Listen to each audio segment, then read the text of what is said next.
Hello friends, मेरा नाम देवदत्त है और आप सभी का मेरे चैनल पामिस्ट्री फॉर ऑल में स्वागत है।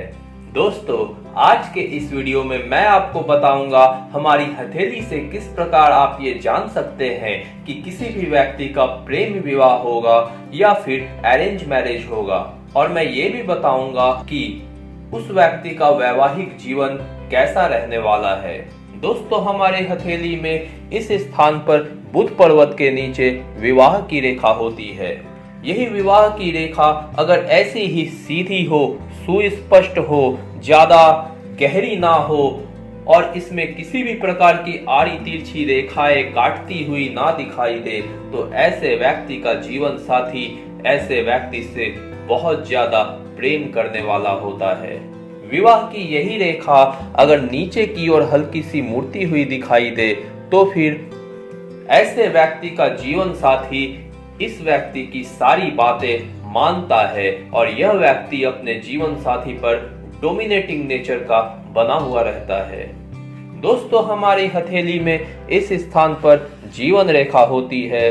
यहाँ से नीचे की ओर मस्तिष्क रेखा जाती है और इस स्थान से हृदय रेखा होती है।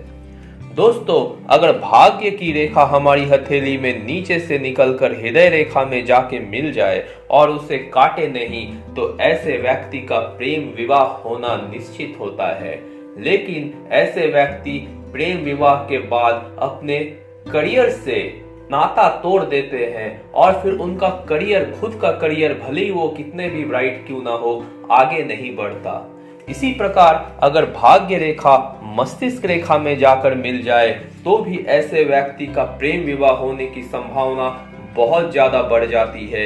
लेकिन ऐसी स्थिति में भी वह अपनी मानसिक संतुलन किसी कारण से खो देता है। इसका कारण यही हो सकता है कि यहाँ भी उनकी ये लव मैरिज करने का निर्णय कहीं ना कहीं गलत साबित हो जाता है।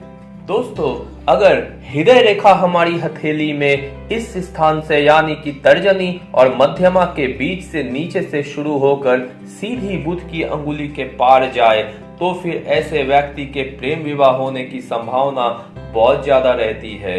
लेकिन अगर यही रेखा ऊपर की ओर उठ जाए या शाखाएं भेजे, तो फिर प्रेम विवाह के चांसेस बहुत कम हो जाते हैं। यानी कि हृदय रेखा को सीधी होनी चाहिए नीचे की ओर, और अगर इसी प्रकार की हृदय रेखा से एक चिन्ह इधर की ओर आए और ये विष्णु का चिन्ह बना दे, यानी कि वी का चिन्ह बना दे, तो फिर प्रेम विवाह होने की संभावना बहुत ज्यादा बढ़ जाती है। अगर शनि के पर्वत पे इंडिविजुअल बिना काटे हुए वी का चिन्ह हो, यानी कि विष्णु का चिन्ह हो, और शनि के पर्वत को किसी भी प्रकार की कोई रेखा या फिर कोई जाला उसके प्रभाव को कम ना कर रही हो, तो प्रेम विवाह होने की संभावना बहुत ज्यादा बढ़ जाती है।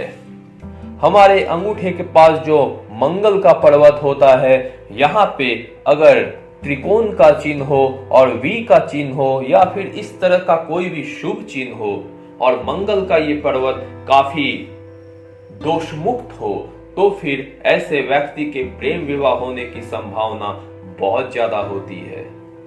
दोस्तों, इसी प्रकार जैसे मैंने बताया, हृदय रेखा सीधी आपको दिखे, ऊपर की ओर जाते हुए ना दिखे, तो प्रेम विवाह की संभावना रहती है। उसी प्रकार अगर मस्तिष्क रेखा ज्यादा बड़ी ना हो और सूर्य के पर्वत पर आकर या सूर्य के पर्वत के आसपास या नीचे इस स्थान पर आकर समाप्त होती है, तो फिर ऐसे व्यक्ति के प्रेम विवाह होने की संभावना बहुत ज्यादा होती है। ऐसे में अगर मस्तिष्क रेखा में भी अंत में वी का साइन हो, तो फिर उसके प्रेम विवाह की संभावना बहुत ज्यादा बढ़ जाती है। लेकिन अगर यही मस्तिष्क रेखा सीधी हथेली के दूसरी ओर चली जाए, तो प्रेम विवाह की संभावना बहुत कम हो जाती है। दोस्तों, अब चलिए मैं ये बताता हूं कि वैवाहिक जीवन कैसा रहेगा। हमारी हथेली में शनि के पर्वत के नीचे इस स्थान पर अगर आपको मस्तिष्क की रेखा इसके बाद अच्छी चलती हुई दिखाई दे, यानी कि इसमें कोई दोष ना दिखाई दे। और साथ ही साथ जीवन रेखा भी अगर इस स्थान से, जहां शनि के पर्वत के नीचे आप इस तरह से एक लाइन खींच सकते हैं, यहाँ के बाद अगर जीवन रेखा भी अच्छी और सुस्पष्ट हो तो फिर व्यक्ति का वैवाहिक जीवन बहुत अच्छा रहता है।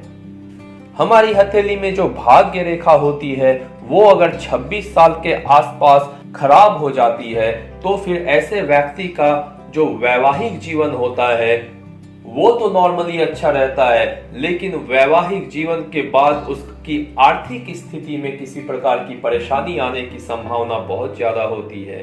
दोस्तों, भाग्य की रेखा में आयु की गणना कैसे की जाती है इसका ऑलरेडी मैंने वीडियो दे रखा है, आप ऊपर आई बटन में क्लिक करके उस वीडियो को देख सकते हैं। तो दोस्तों, ये थी हमारे हाथों में विवाह की रेखा और वैवाहिक जीवन, और फिर कुछ ऐसे संकेत जो कि हमारे प्रेम विवाह और हमारे वैवाहिक जीवन कैसा रहेगा ये बताने में हमारी मदद करता है। आज के वीडियो में दोस्तों इतना ही। आगे के वीडियो में मैं कुछ नया लेकर आऊंगा। तब तक के लिए आप बहुत अच्छे से रहिए, अपना बहुत ख्याल रखिए। Thank you.